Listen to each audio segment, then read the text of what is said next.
Bill की practice के साथ मैं प्रेजेंट हूँ आपके सामने और आज हम बिल की प्रैक्टिस करेंगे धुआंधार, क्योंकि मैं आपको लेके आ चुका हूँ पहले वाला कंसेप्ट। जिस तरीके से हम पहले प्रैक्टिस कर चुके हैं ऑलरेडी, डू की, डच की, डिड की, एचआरएम की, हैजएप की, उसी प्रकार से मैं लेके आया हूँ बिल की practice.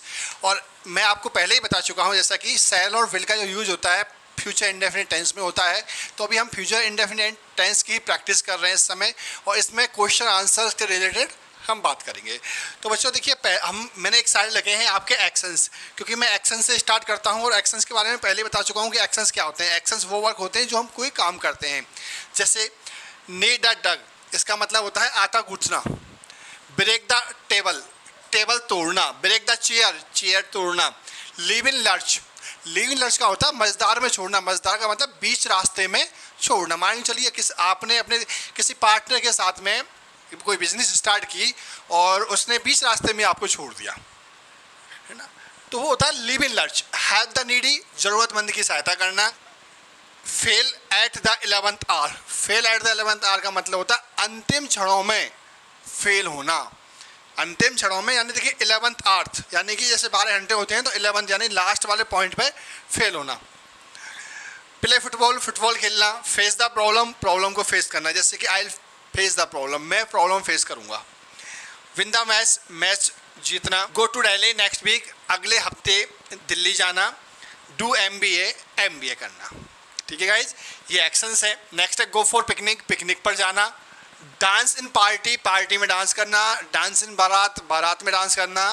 Dance in birthday party, birthday party में डांस करना। Watch new movie, new movie देखना।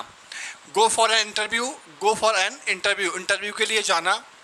और लैंड मी बाइक टुमारो, कल बाइक उधार देना।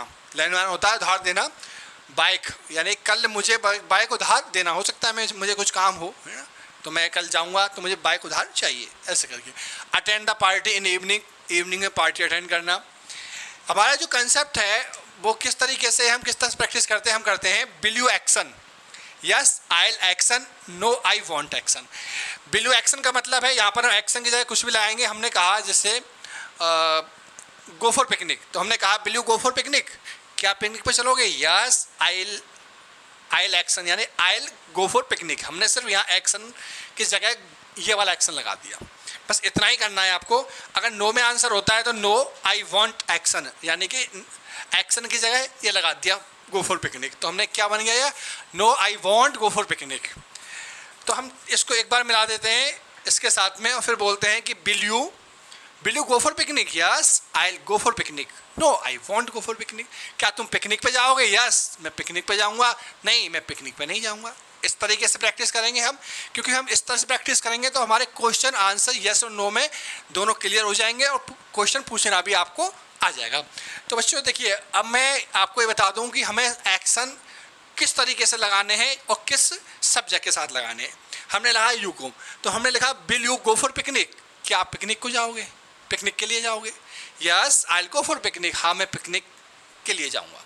No I won't go for picnic, नहीं मैं पिकनिक के लिए नहीं जाऊंगा। क्लियर हो गया यहाँ तक? अच्छा, जैसे will he play football today, क्या वह आज क्रिकेट फुटबॉल खेलेगा? Yes he will play football today, हाँ वो फुटबॉल खेलेगा। No he will not play football today, नहीं वो आज फुटबॉल नहीं खेलेगा। क्लियर? आप प्ले फुटबॉल की जगह क्रिकेट लगा सकते हैं, आप प्ले क्रिकेट, प्ले गिटार, कुछ भी लगा सकते हैं यहाँ पर आप। ये आ गया ही का कंसेप्ट। यहाँ पर ही सब्जेक्ट यूज कर लिया, यू कर लिया, आई कर लिया, और कर लेते हैं जैसे कि विल दे डू एमबीए, क्या पे एमबीए करेंगे? Yes they will do MBA, हाँ वो एमबीए करेंगे। No they won't do MBA, वो एमबीए नहीं करेंगे। क्लियर? क्लियर हो गया? अच्छा, अब जैसे कि will you help the needy in your life, क्या आप जरूरतमंद की सहायता करोगे अपने जीवन में? Yes I help the needy in my life, हाँ मैं ज़रूरतमंद की सहायता करूँगा अपने जीवन में। अगर नहीं करोगे तो नो, मैं अपने जीवन में किसी ज़रूरतमंद की सहायता नहीं करने वाला, है ना। तो I want help the needy in my life. Clear? देखिए, help the needy, go for picnic, play football, do MBA, ये सब क्या है? ये सब एक्शन ही तो है जो मैंने यहाँ पर लिखे हुए हैं। क्लियर? इन एक्शनों के अलावा और भी एक्शन हो सकते हैं। इससे पहले जो एक्शंस मैंने कराए हैं उनको भी आप लगा सकते हैं। यहाँ पर एक्शंस कोई भी लगा सकते हैं। ठीक है बच्चों, आगे बढ़ते हैं हम। आगे क्या है? हमने कहा कि will you win this match, क्या आप ये मैच जीतोगे? Yes yes we will win this match, हाँ हम ये मैच जीतेंगे। अब देखिए इसका आंसर कैसे हो सकता है, हाँ मैं मैच जीतूंगा या फिर हाँ हम मैच जीतेंगे। एक्चुअली जब मैच खेलते हैं तो कई सारे लोग खेलते हैं, जब खेलते हैं तो उनसे अगर हमने पूछा कि क्या तुम मैच जीतोगे, तो आंसर क्या होता है, हाँ हम मैच जीतेंगे। और ऐसा लग रहा है कि भाई एक ओवर रह गया है और करीब वहाँ 40 रन बनाने हैं या 60 रन बनाने हैं, तो बोले कि भाई हम मैच नहीं जीतेंगे, आज का मैच हम नहीं जीतेंगे। तो कैसे बोलेंगे, no we won't win this match, हम ये मैच नहीं जीतेंगे। तो ऐसे करके बोल सकते हैं आप। चलिए, अब यहाँ तक तो हो गया ये कंसेप्ट क्लियर। अब देखिए इसमें बट भी लगा सकते हो, कैसे कि will you go for picnic, yes I will go for picnic, no I won't go for picnic.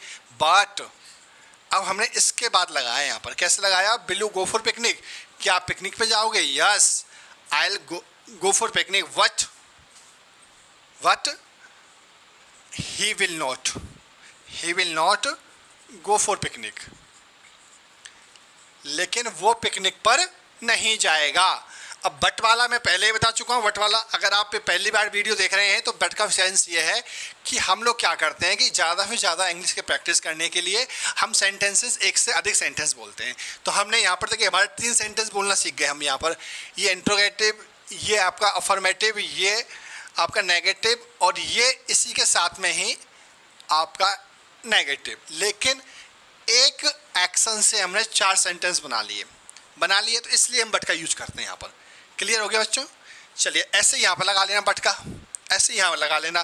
तो आपको इतना ही नहीं, आप जितने भी एक्शन है ना इन सबको इसमें लगाइए, यू में लगाइए, ही में लगाइए, सी में लगाइए, किसी नाम से पहले लगाइए, दे के साथ लगाइए, वी के साथ लगाइए।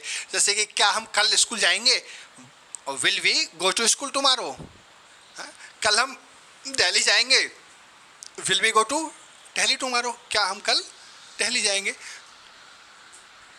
क्या हम अगले हफ्ते दिल्ली जाएंगे, तो will we go to Delhi next week. ऐसे करके जितने भी एक्शन है ना इन सब को आप लगा सकते हो, ठीक है, इन तरीके से। क्लियर हो गया? अगर आपको ये वीडियो अगर ऐसा लग रहा है कि भाई हम पहली बार देख रहे हैं, तो इसको देखने के बाद में और वीडियो डली हुई है प्रैक्टिस की, वहाँ से भी आप देखें तो आपको समझ में आएगा कि मैं ये कौन सा वाला तरीका यूज करता हूँ प्रैक्टिस के लिए, ठीक है बच्चों? चलिए, अच्छा एक कभी कभी क्या होता है कि कुछ डिफरेंट भी क्वेश्चन पूछ लेते हैं बिल से रिलेटेड। कैसे, who will go to watch new movie, नई मूवी आई है उसको देखने कौन जाएगा, नई मूवी देखने कौन जाएगा। इसमें सब्जेक्ट तो है नहीं कि वो जाएगा मैं जाऊंगा, कोई कुछ नहीं पता, सिर्फ हम क्वेश्चन कर रहे हैं कि नई मूवी देखने कौन जाएगा। तो इसका अगर हमने आंसर दिया कि मैं जाऊंगा, मैं नई मूवी देखने जाऊंगा, तो कैसे बोलेंगे, I will go to watch new movie, मैं नई मूवी देखने जाऊंगा। यहाँ पर मैंने यस नहीं लगाया ना नो लगाया, क्यों? क्योंकि सिर्फ वो इतना पूछ रहा है कि मूवी देखने कौन जाएगा, तो मैं जाऊंगा। अगर हम कहते हैं कि भाई वे जाएंगे या फिर हमारी फैमिली जाएगी, हम जाएंगे, तो आप जो भी जाएंगे यहाँ बोल सकते हैं। क्लियर हो गया? Next, what will you do after schooling, जैसे कि आपके फ्रेंड ने पूछा कि भाई आप स्कूलिंग 12th में पढ़ते हैं, आपकी स्कूलिंग के बाद क्या करोगे आप। तो हमने यहाँ पर एक एक्शन पढ़ा कि डू MBA, तो आपने यही उठा लिया और बोला कि मैं तो MBA करूँगा। कैसे, I will do MBA after my schooling, मैं अपनी स्कूलिंग के बाद MBA करूँगा, ठीक है। तो ऐसे क्वेश्चन भी पूछ लिए जाते हैं, तो आप इस तरह से आंसर दे सकते हैं, कोई प्रॉब्लम नहीं ना। इससे पहले मैं फ्यूचर इंडेफिनिट की 2 वीडियो डाल चुका हूँ, एक कंसेप्ट की और एक हिंदी टू इंग्लिश सेंटेंसेस की, और मैं लेके आया हूँ केवल इंग्लिश सेंटेंसेस की, वो भी यस नो वाले सेंटेंसेस, ठीक है। अच्छा अब चलिए, वो मेरे लिए भगवान से प्रार्थना करेगी, इसको हम इंग्लिश में कैसे बनाएंगे बताइए। मेरे पीछे लिखा हुआ है, आप नहीं देख पा रहे हैं, आप बता सकते हैं कि वो मेरे लिए प्रार्थना करेगी, she will pray for me, ऐसे ये भी हो सकता है। और देखिए ये भी हो सकता है, कैसे कि she will cross her finger for me, वो मेरे लिए प्रार्थना करेगी। कुछ ऐसे सेंटेंसेस मैं आपको लगातार कराता रहूँगा, इस तरह से प्रैक्टिस आप करते रहिए, और ज़्यादा से ज़्यादा प्रैक्टिस करेंगे तो उतनी ही जल्दी आपको इंग्लिश बोलना आएगी। और मैं प्रेजेंट फास्ट सेंटेंस क्लियर करा चुका हूँ, फ्यूचर हमारा चल रहा है, फ्यूचर का भी इंडेफिनिट क्लियर हो चुका है। इसके अलावा important sentences, important vocab channel पर ऑलरेडी डली हुई है, प्लेलिस्ट बनी हुई है, आप वहाँ जाकर देख सकते हैं। अगर आप मेरे चैनल को फॉलो करते हैं तो आपको डेफिनेटली कुछ ऐसा मिलेगा जो आज तक आपने नहीं पढ़ा होगा, ठीक है, इस बात की मैं आपको गारंटी देता हूँ। अगर ऐसा ना मिले तो मुझे कमेंट में लिख के डालिएगा कि सर जैसा आप पढ़ा रहे हो ऐसा तो मैं पढ़ ही चुका हूँ, ठीक है ना। लेकिन आई होप ऐसा आपने नहीं पढ़ा होगा, और ऐसा जो मैं प्रैक्टिस करा रहा हूँ शायद ही आपने ऐसी देखी हो, ठीक है। अगर आप चैनल पर नए हैं तो चैनल को सब्सक्राइब करें, वीडियो को लाइक करें और दोस्तों के साथ शेयर करें। तो मिलता हूँ आपको एक नई वीडियो में नए जोश के साथ और नए टेंस के साथ। तब तक के लिए जय हिंद, जय भारत।